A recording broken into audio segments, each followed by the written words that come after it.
Welcome back. അപ്പോൾ എല്ലാവരും എൻ്റെ അടുത്ത് ചോദിക്കുന്ന ഒരു കാര്യമുണ്ട്, യൂട്യൂബ് ചാനൽ ഇതോടുകൂടി അവസാനിച്ചോ? ഒരു രാജസ്ഥാൻ വ്ലോഗോടുകൂടി ഈ പരിപാടി നിർത്തിയിട്ട് അങ്ങ് പോയാലൊന്നും ഞാനും ആലോചിച്ചായിരുന്നു. ഇല്ല, കാര്യമായിട്ട് എന്തെങ്കിലും ഷൂട്ട് ചെയ്യാം, കാര്യമായിട്ട് എങ്ങോടെങ്കിലും പോകുമ്പോൾ സാധാരണ റാൻഡം തിങ്സ് കാണിക്കാനായിട്ട് എൻ്റെ ലൈഫിൽ അത്രയ്ക്ക് എക്സൈറ്റിംഗ് ആയിട്ട് ഒന്നും നടക്കുന്നില്ല. എന്നാൽ എക്സൈറ്റിംഗ് ആയിട്ടുള്ളൊരു കാര്യം നടക്കാൻ പോവുകയാണ്. അപ്പോൾ ആ ഒരു ജേർണി നിങ്ങളുമായിട്ട് ഷെയർ ചെയ്യാം എന്ന് ഞാൻ കരുതി. അപ്പോൾ എന്താണ് ആ ജേർണി? പലരും വിചാരിക്കുന്നുണ്ടായിരിക്കും ആ ഒരു ജേർണി തുടങ്ങാൻ പോവുക, എക്സൈറ്റിംഗ് ആയിട്ടുള്ളൊരു ജേർണി എന്നൊക്കെ പറയുമ്പോൾ എല്ലാവരും കരുതും കല്യാണം കഴിക്കാൻ പോകാമെന്നൊക്കെ കരുതുമായിരിക്കും. ഒരിക്കലും അല്ല. കല്യാണം കഴിക്കാൻ പോകുന്ന കാര്യമല്ല. നമ്മളെല്ലാവരും കൂടി ഒരു ട്രിപ്പ് പോവുക. നമ്മളെല്ലാവരും കൂടി എന്ന് പറയുമ്പോൾ കഴിഞ്ഞ തവണ രാജസ്ഥാൻ ട്രിപ്പിലുണ്ടായിരുന്ന ആൾക്കാരല്ല, എങ്കിലും ഇറ്റ്സ് അനദർ ടീം. എൻ്റെ സുഹൃത്തുക്കൾ കുറച്ച് പേര് ഒരുമിച്ചാണ് പോകുന്നത്. ആൻഡ് രാജസ്ഥാൻ ട്രിപ്പ് പോലെ അത്ര ഈസി ആയിട്ടുള്ളൊരു ട്രിപ്പും അല്ല.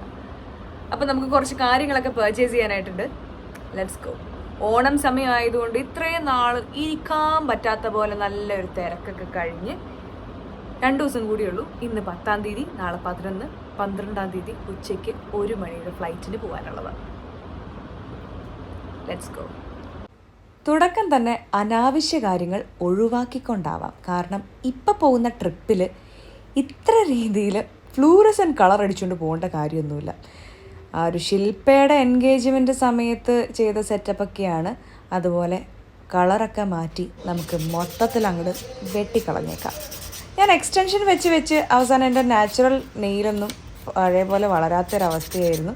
ഇപ്പോൾ എല്ലാം ഓക്കെ ആയിട്ടുണ്ട്. ഇതുവരെ ഉണ്ടായിരുന്ന നാച്ചുറലാണ്.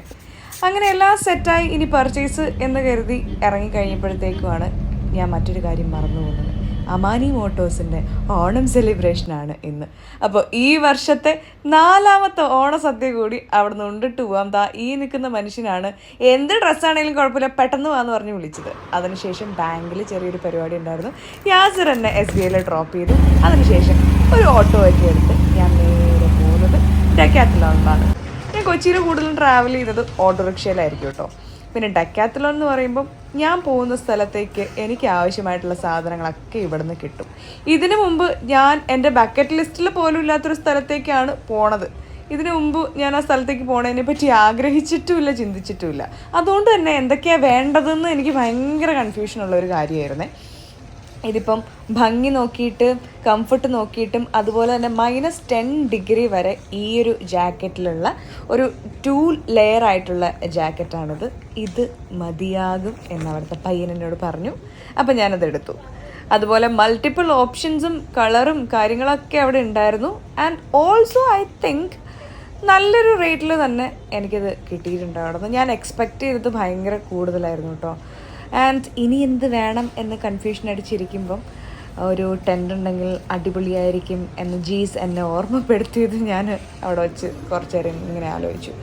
ഹാൻഡി ആയിട്ടുള്ള ഒരു കർച്ചീഫ് കയ്യിൽ പിടിക്കുന്നത് വളരെ നല്ലതായിരിക്കുമെന്ന് ഈ സ്പെഷ്യൽ ട്രിപ്പ് ആയതുകൊണ്ട് മാത്രമല്ല എവിടെ യാത്ര പോയാലും എനിക്ക് തോന്നാറുള്ളൊരു കാര്യം. അപ്പോൾ ഓൾമോസ്റ്റ് ഒരു സൈഡ് ബാഗും ആവശ്യത്തിനായിട്ടുള്ളൊരു പാൻറ്റും അതുപോലെ തന്നെ കുറച്ച് ബീനി കാര്യങ്ങളൊക്കെ ഞാൻ ഇവിടെ നിന്ന് എടുത്തിട്ടുണ്ട്. ഇതാണ് കേട്ടോ. ഇതെനിക്ക് ഈ മെൻസിൻ്റെ സെഷനിൽ നിന്നാണ് കിട്ടിയത്. അതെന്താ ലേഡീസ് ഇത് യൂസ് ചെയ്യില്ലേ?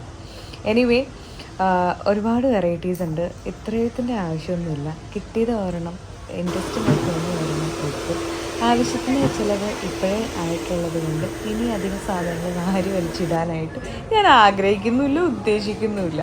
അങ്ങനെ ഒരു അലുമിനിയം വാട്ടർ ബോട്ടിൽ കൂടെ ഞാൻ എടുത്തിട്ടുണ്ട്.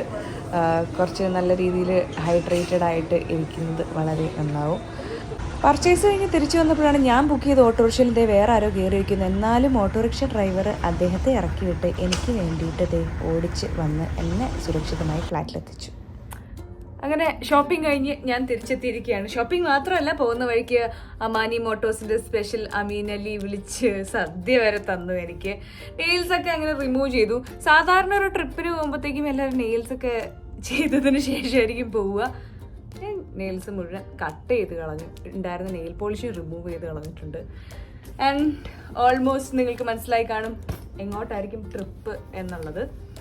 ഇപ്പോൾ പറയണോ അതോ വഴിയേ പറയണോ? ഞാൻ കണ്ടിന്യൂസ് ആയിട്ട് ഇനി വ്ളോഗ് ഇട്ടുകൊണ്ടിരിക്കാം. അപ്പോൾ നിങ്ങൾക്ക് മനസ്സിലാവും. ഞാനിനി ഈ വാങ്ങിച്ച സംഭവങ്ങളൊക്കെ ഇട്ടിട്ട് അടുത്ത വ്ളോഗിൽ വരാം.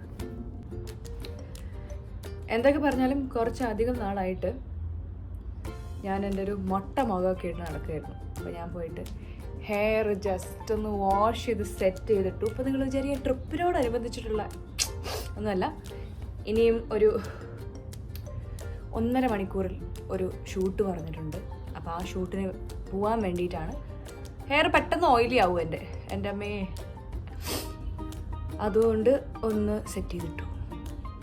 ഇനിയിപ്പോൾ ആ ഷൂട്ടൊക്കെ കഴിഞ്ഞിട്ട് വേണം നാളെ പോകുന്നതിൻ്റെ പാക്ക് ചെയ്യാനായിട്ട്.